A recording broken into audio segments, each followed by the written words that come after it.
How to reach enlightenment. Enlightenment is a process of comprehension in the knowledge that you are comprehension, and that everything you have done has been in total comprehension. We together are understanding, which is the power of finding exactly what you're looking for every step of the way.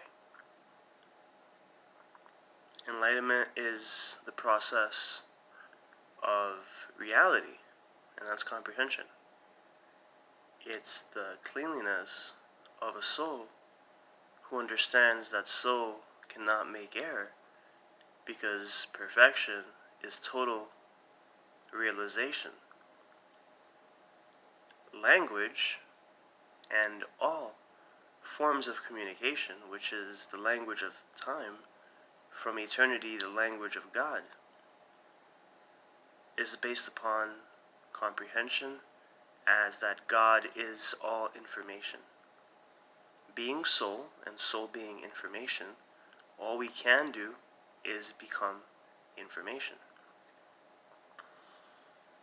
We cannot stray away from eternal information, for God controls everything in his intellectual ability, which is to understand and act upon that understanding. Enlightenment is confidence.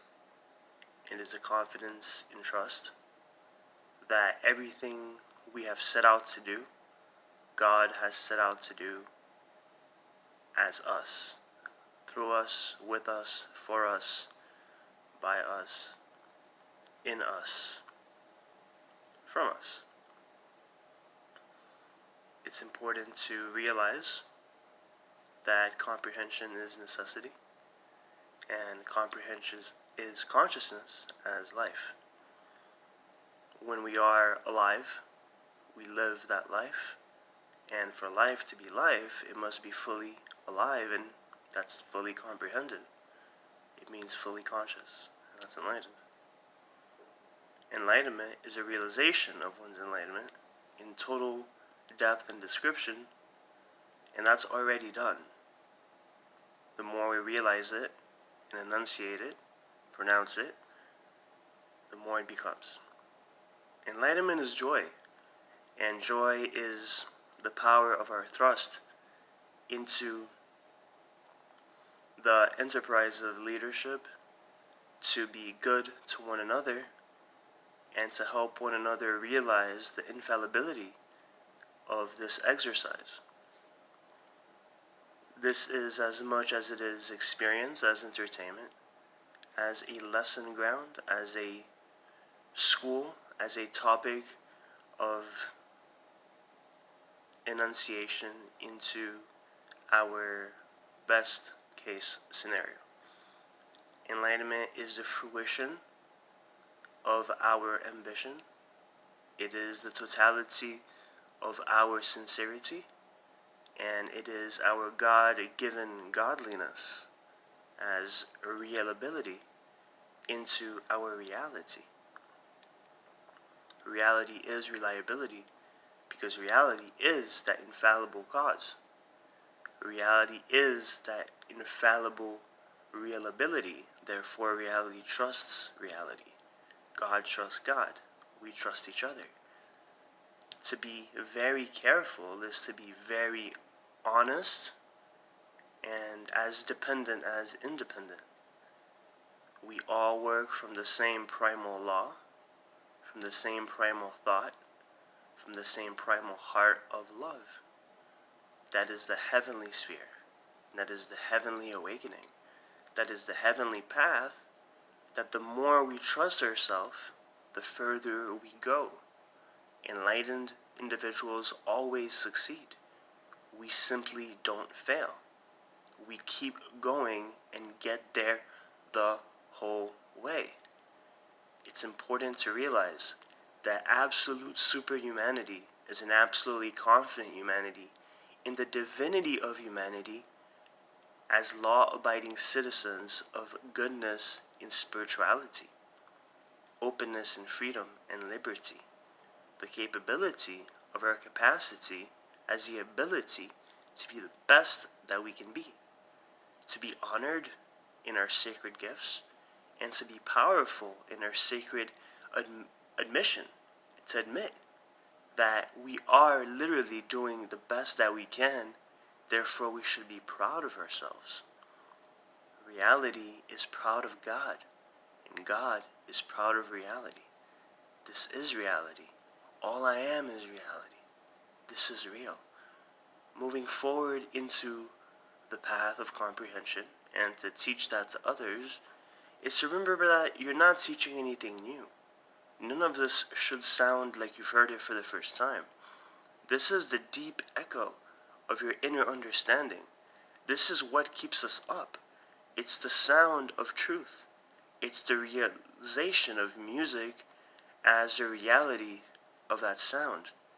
It's the fact of our own knowledge in communication.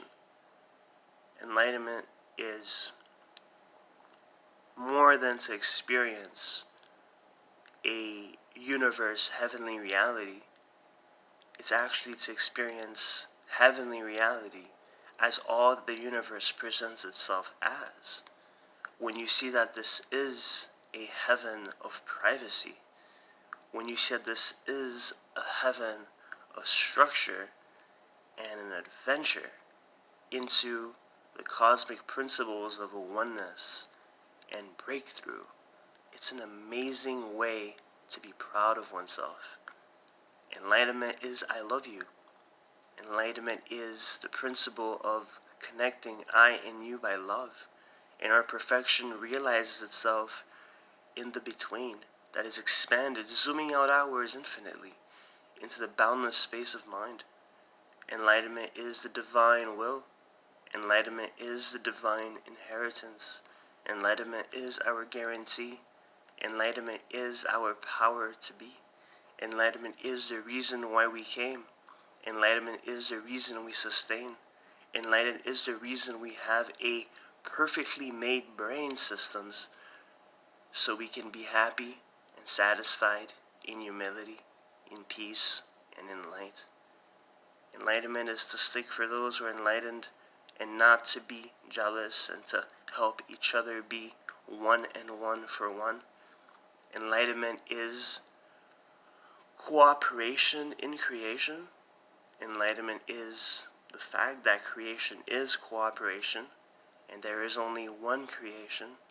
There is only one cooperation. God is creation. God is cooperation. The standard of enlightenment is God, and whatever God is, we are. Whatever God goes through, we go through. The truth of God is our truth. And that's how easy it is for me to do what I do. It's to really understand perfection, because perfection is perfectly perfect. And the deep knowledge of our perfection is that which brings us into humanitarian works, animal rights works, and personal rights in our own freedom to be. It seems that in peace, it doesn't really matter what we think, it only matters what we do. I don't think that thoughts really rule our world. When we are in a world that teaches us a lot of times the opposite on purpose, as I said, to make us stupid, so then to be taken. You don't have to have perfect thinking because you're already thinking perfectly. You don't have to have perfect feeling because you're already feeling perfectly. What we realize in our own basic human system, still evolving, is part of it. However, the enlightenment is always